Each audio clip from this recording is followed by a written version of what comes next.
Hello, Digital Monkey School students. Let's review how to use this free procedural bridge builder tool that I'm working on. Link in the description. You can download this file from my Gumroad account.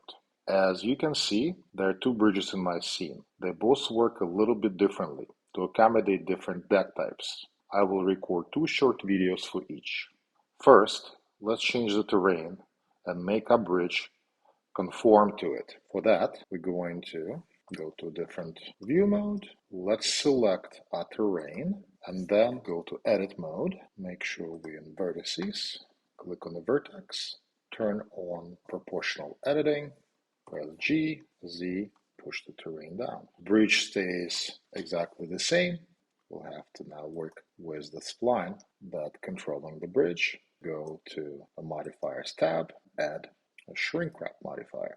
Choose ground as a target, change wrap method to project, turn on negative and z-axis. Bridge readjusted itself, but all of the bridge parts look a little bit confused. To fix that, apply shrink wrap modifier. Bridge conforms to the shape of the terrain.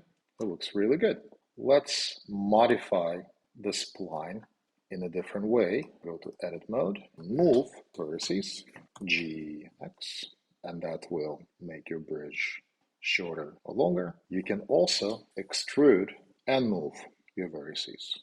By changing your spline, you can change what your bridge does. If you want high curve, move the vertex up, pieces follow. Proportional editing will work better in this case. G, reduce the radius of the influence. Z, if I dissolve vertices, that also affects what's happening to my bridge. Let's examine how to control individual elements that the bridge is made of. We're going to go to object mode, select the bridge. In our modifier tab, you have access to different bridge parameters.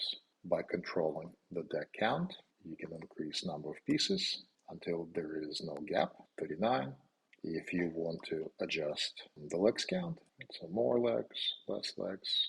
If you want to change the type of elements that your bridge are made of, remove the existing element, use an eyedropper, click on the new element.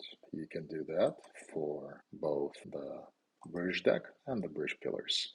This concludes the review of the first bridge type that is driven strictly by geometry nodes hierarchy. This is a node group. If you want to get in there, just press tab and it gives you access to this node group. Press tab again to come out of this.